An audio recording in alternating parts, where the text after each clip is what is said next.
It wasn't too long ago that Kamen Rider seemed to be doing well in terms of its global outreach.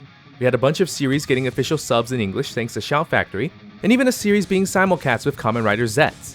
Things were looking up for Kamen Rider fans, so much so that I even thought I'd make a video about it. And then one day I hopped onto the Tokusatsu channel and realized, hey, something's missing. Where's Kamen Rider Kuga? No, seriously, where is it? Wait, this playlist page is looking a little small.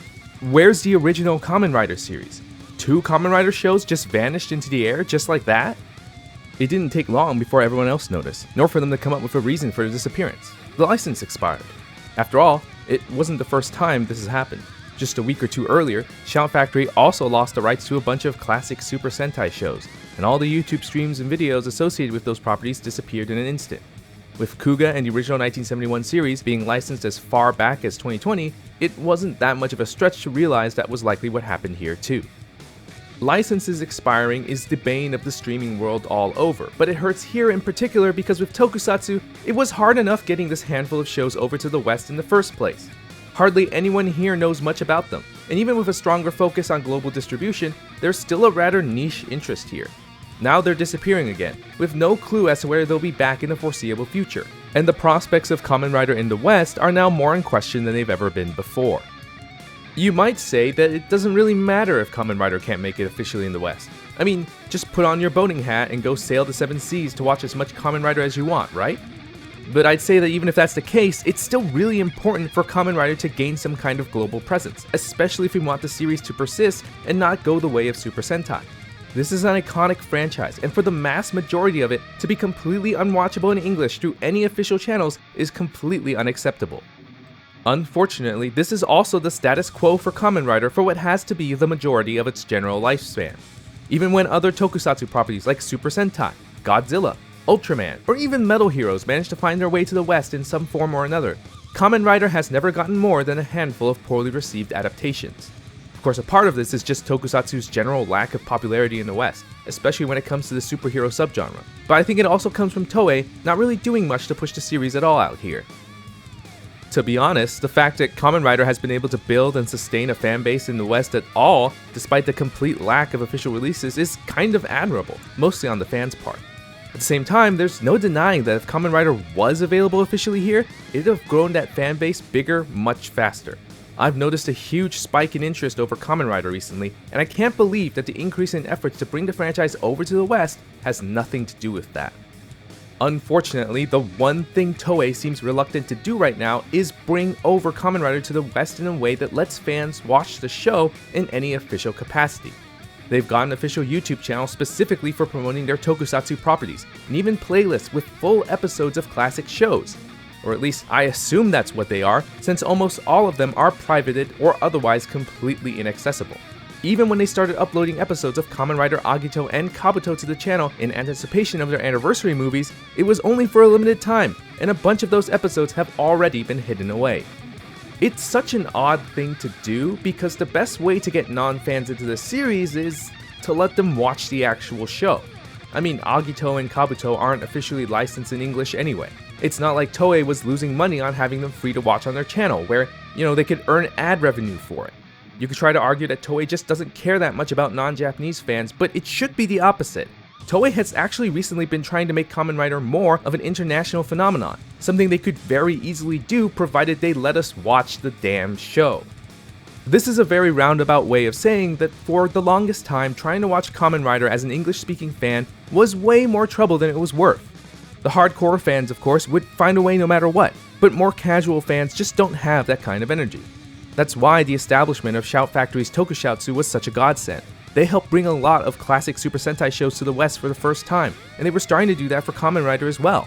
With several full series available to watch on their channel for free, Tokusatsu was honestly beginning to establish itself as the place to watch Tokusatsu in the West, until all this happened. We still have a few Kamen Rider shows for now, but how long is that going to last? It's important to understand why the potential end of Tokusatsu is such a big loss for Western Tokusatsu fans. Accessibility is one of the most important factors in the popularity of any particular piece of media, whether it be a TV show, music album, or video game. And for Tokusatsu, nothing was better for its ease of accessibility than Tokusatsu itself. We finally had a way to officially watch and support Kamen Rider in the West, as well as an easy channel to recommend to new fans who wouldn't be as keen to visit shady video sharing sites or download shady files. Then, of course, there's the incredibly successful simulcast release of Kamen Rider Zets. Love it or hate it, there's no denying that Zets has done a lot to pump up the profile and introduce a lot of new fans to the franchise. The Zets episodes have tons more views than any other show on the channel, and frankly, a weekly releasing series that everyone can watch around the same time is just easier to build a fandom around. There was a little bit of concern early on when it seemed like the simulcast was just going to be limited streams that you had to catch live, but since they've moved to releasing episodes straight onto the channel, the show has only gotten bigger. This success has made fans very hopeful about the future of Kamen Rider in the West, and in just a handful of weeks, it has been completely blown away. Take Kamen Rider Myth, for example, the newest Kamen Rider show set to premiere next month. Since its announcement, people have been antsy for anyone, literally anyone, to come out and explain how the show will be globally distributed. They're antsy because while Tokusatsu seemed to be the most likely answer, it's still not a done deal, and with Shout Factory losing all of these licenses, it's more uncertain than ever.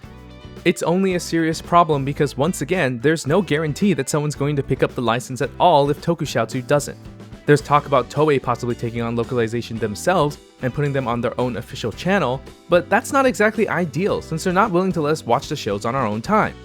I suppose it's better than nothing, but considering the precedent Zets set, it's sure to be a huge disappointment no matter what. As for the Tokusatsu channel itself, the loss of these licenses suddenly makes its status as a Toku platform very unstable. We can watch Zets whenever we want right now, yes, but how long is that going to last? Will we still be watching it there 2 years from now? 5 years from now? It's hard to tell. What doesn't help, of course, is the lack of information coming from either end.